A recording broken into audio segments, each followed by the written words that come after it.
Rivka, le travail de la laine.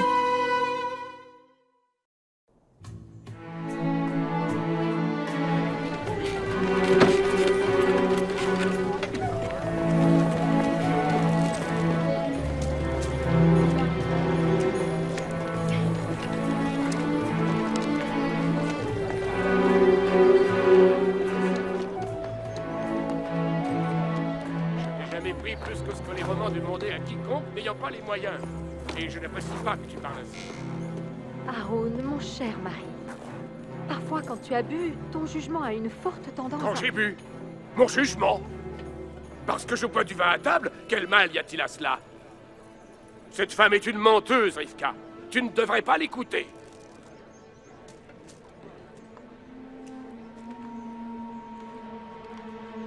Non, attends.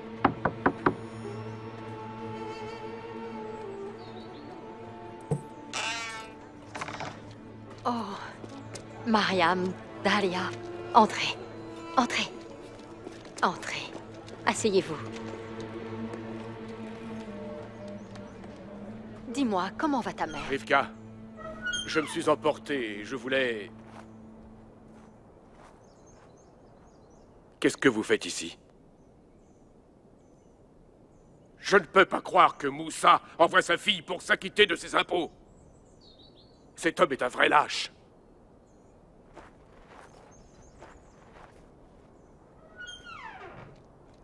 Oh, ma chérie, je suis désolée. Je ne sais pas quoi dire. Mon mari n'est pas lui-même aujourd'hui. Ce n'est rien. Je t'apporte des dattes que mère veut t'offrir. En remerciement de ce que tu as fait pour elle. Je suis très touchée. Merci. Maintenant, venez.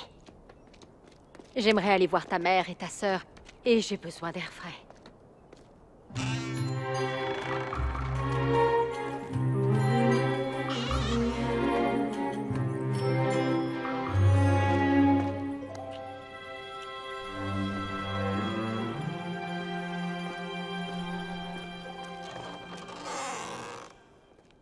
Tante Rivka.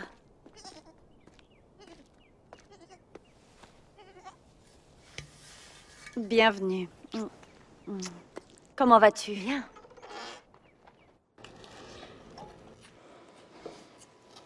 Comment va ta mère aujourd'hui? Beaucoup mieux. Elle est chez Amira pour s'occuper de ses enfants malades. C'est bien ta mère, ça. D'aider les autres alors qu'elle va elle-même à peine mieux. Je suis sûre que ça lui fait du bien. Oui. Et toi, comment vas-tu, Sarah? Tu dois être fatiguée. À t'occuper d'elle, de toute la maison. J'ai été assez fatiguée ces derniers temps.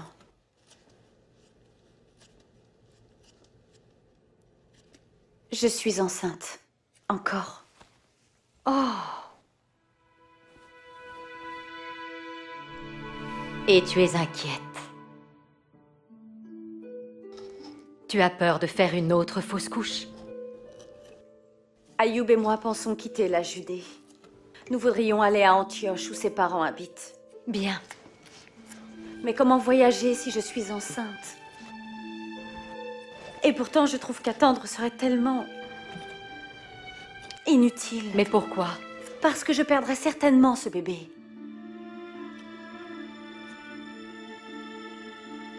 J'ai l'impression que Dieu s'est éloigné, tante Rivka. Je ne sais même plus comment faire pour prier.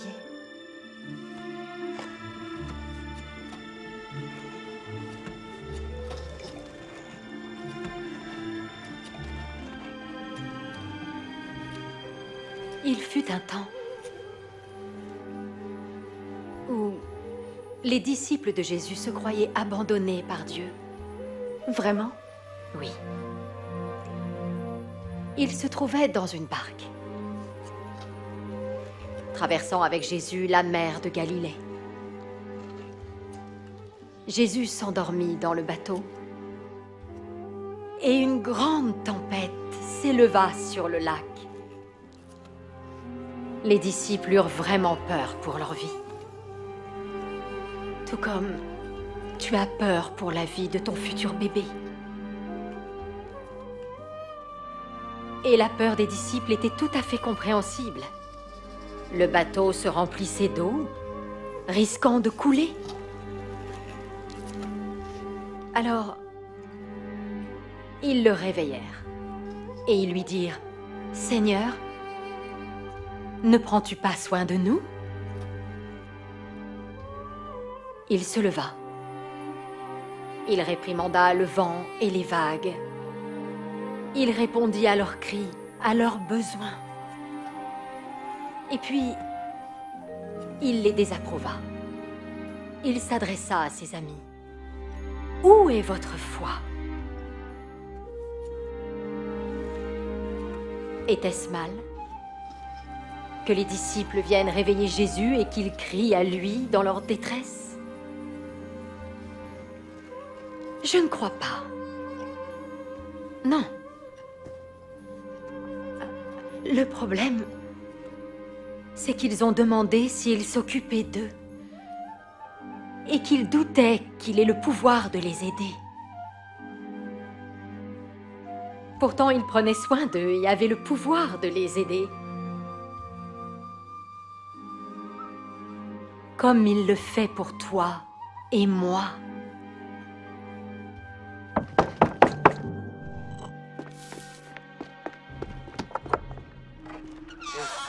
Moussa Barjona, le tailleur de pierre, est là. Non, c'est mon père. Il est réquisitionné pour la reconstruction de Beyrouth. Il doit se présenter à la forteresse dans 2 semaines.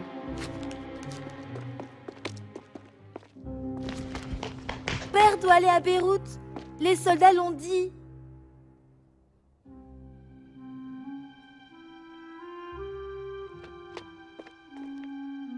Je dois montrer ça à père. Viens, Nourri.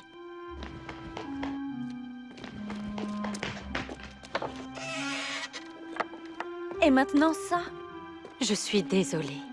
Ils ont appelé Naoum, notre voisin, il y a 1 an, et il est mort dans un accident. Les temps sont difficiles.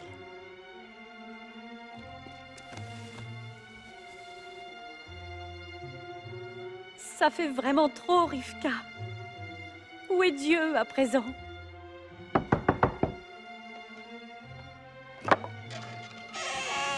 Tante Noura, entre.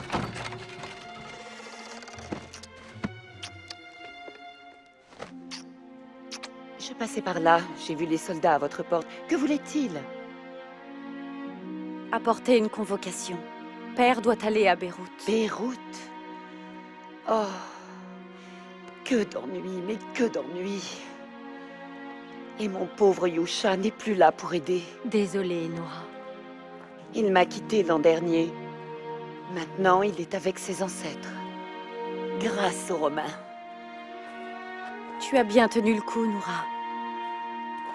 Bien tenu le coup? C'est ce que nous faisons. Nous tenons le coup. Mais où est Dieu? Nous a-t-il oubliés?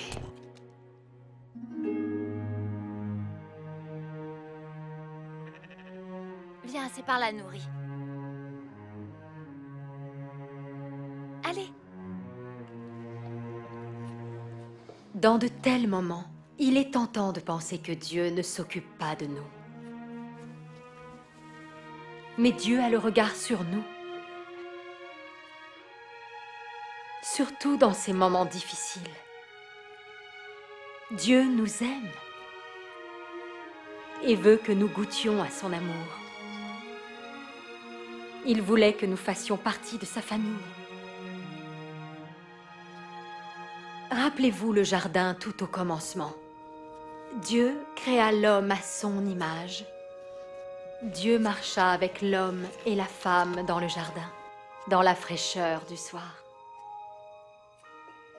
Mais ensuite, leur rébellion les sépara de Dieu. Leur faute les força à fuir. Ils étaient honteux, effrayés. Mais même dans leur rébellion, Dieu alla à leur recherche. Tout comme Jésus. vint pour nous chercher. Quand il vint ici sur terre, pour vivre parmi nous et mourir pour nous. Porter notre péché, notre honte, par son amour et son sacrifice. Nous sommes de nouveau accueillis dans la famille de Dieu.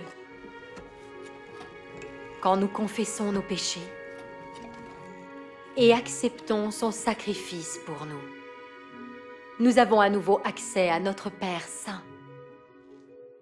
Nous devenons ses fils, ses filles. Tu veux dire que je peux être fille de Dieu? Oh oui, un membre de sa famille. Mais ne faut-il pas être parfait pour faire partie de sa famille? Je ne suis pas comme Jésus. Je ne suis pas parfaite. Moi non plus. Parfois, nous aimons prétendre que nous le sommes. Je suis une vieille femme, trop âgée pour le prétendre. Aucun d'entre nous n'est bon réellement.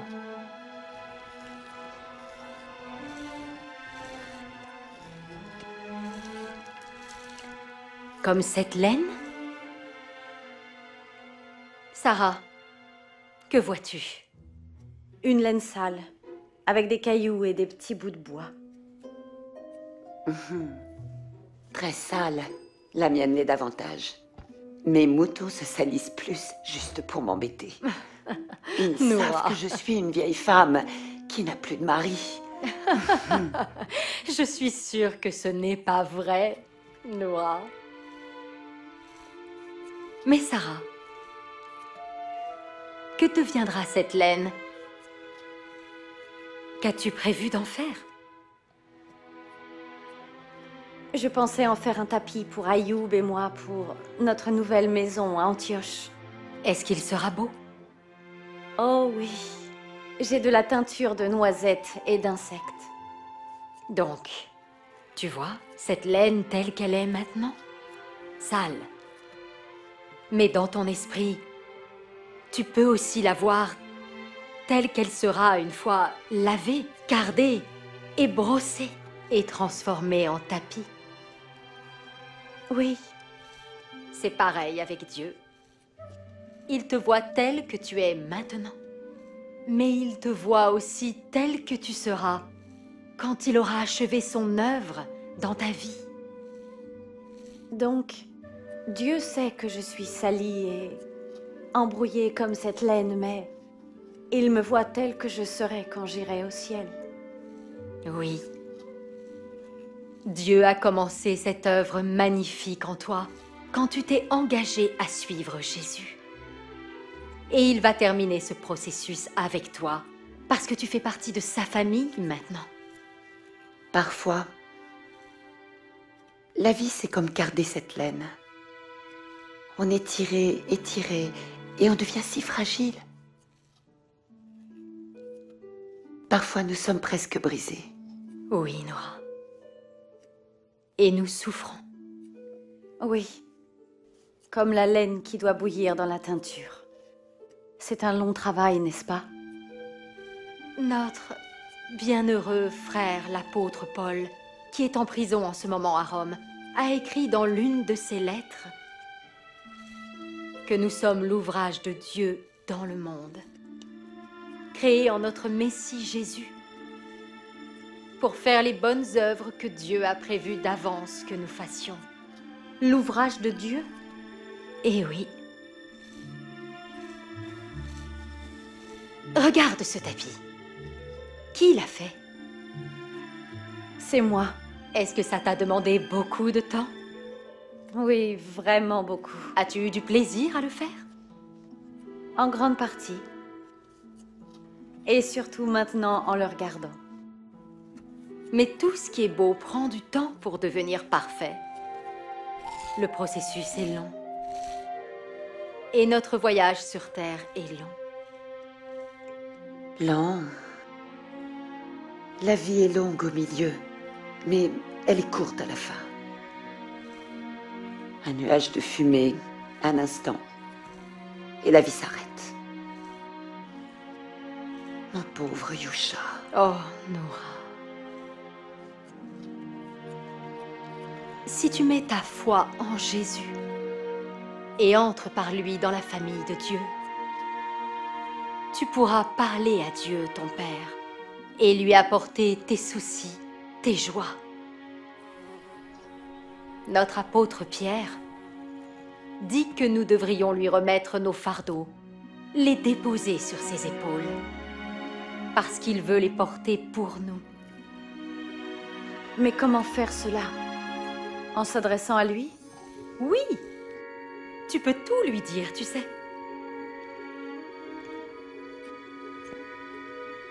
Tu nous montres un Dieu si proche. Plusieurs ont ainsi mis leur foi en Jésus, et il est proche d'eux. Et il veut être proche de toi. Tu dois le prier et lui dire que tu veux le voir. Commence par là.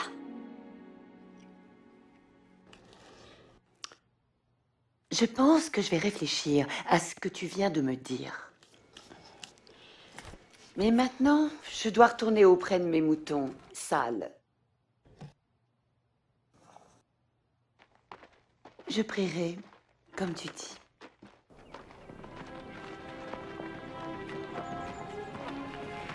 Père! Mon enfant. Mariam. Ça vient des soldats romains.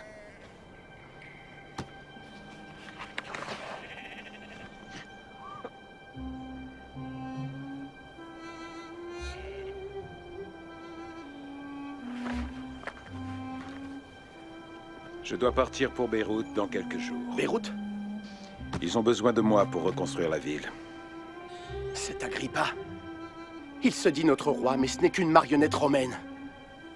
Qu'en a-t-on à faire de ce qui se passe à Beyrouth? Ne le fais pas, père. Pourquoi aiderais-tu ce traître, Agrippa? Daoud, ne parle pas de cette façon devant ton petit frère. Tu ne veux pas qu'il sache la vérité. Que veux-tu donc, mon fils? Faire venir l'épée de Rome sur toute notre famille?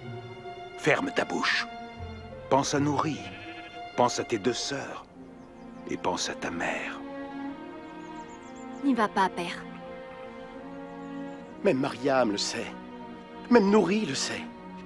Ce ne peut être la volonté de Dieu. Ne leur obéis pas. Tu sais qu'ils vont profaner le temple de notre Dieu. Si tu les aides maintenant, ça s'arrêtera quand? Daoud, tu sais très bien que je dois y aller. Dieu sait qu'il le faut. Mon fils, tu sais ce qui arrivera si je refuse.